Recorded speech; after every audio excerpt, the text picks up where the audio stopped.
Ndewo ndị ọma na-ege m ntị. Abịakwa m ọzọ n'ụbọchị nke taa. Aka m bụkwa Nwaada Chizọba. N'agba nke mbụ, anyị mụrụ ọnụọgụgụ bido n'otu ruo na narị. Today we are going to learn from 100 to million, billion, So anyị ga-ebidokwa narị wee mụrụ wee gaba na-agba nke abụọ. Kpụdebe oche ka anyị bido. Let's begin. 100 bụ narị. 101 narị na otu. 102 narị na abụọ. 103 narị na atọ. 104 narị na anọ. 105 narị na ise. 106 narị na isii. 107 narị na asaa. 108 narị na asatọ.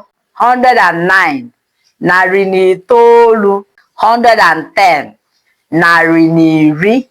111 narị na iri na otu.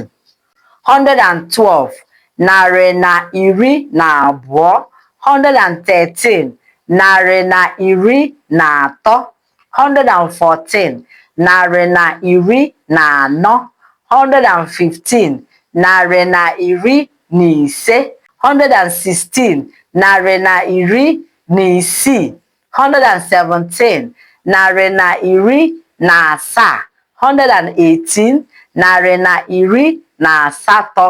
119 narị na iri na itoolu. 120 narị na iri abụọ. 121 narị na iri abụọ na otu. 122 narị na iri abụọ na abụọ. 123 narị na iri abụọ na atọ. 124 narị na iri abụọ na anọ.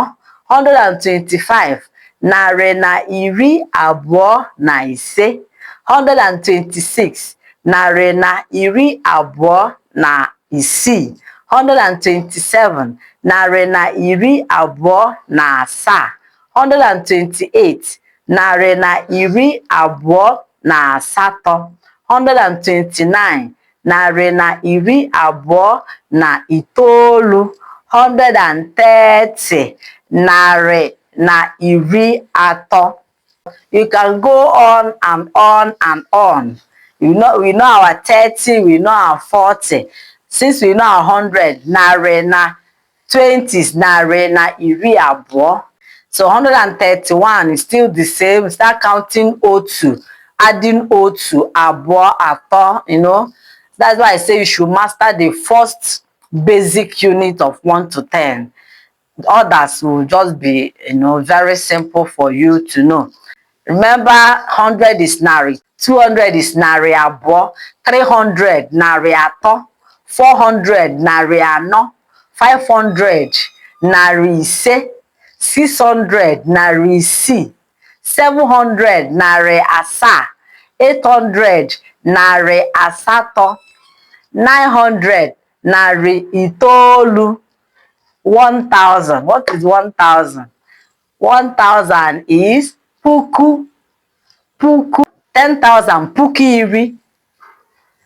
100,000 puku narị. 1 million is nde. Ijeri. 1 billion ijeri. That is all we have to learn in accounting, in ọnụọgụgụ. Keep on practicing it. Keep on learning it. Let your children practice them. Let them learn it. It will, help them in mastering the numbers. This is the end of our today's lesson. Please, I would like you to subscribe to my YouTube channel. Follow me on Facebook. Like, share, comment. Igbo agaghị ala, Igbo ga-adị. Ka emesịa.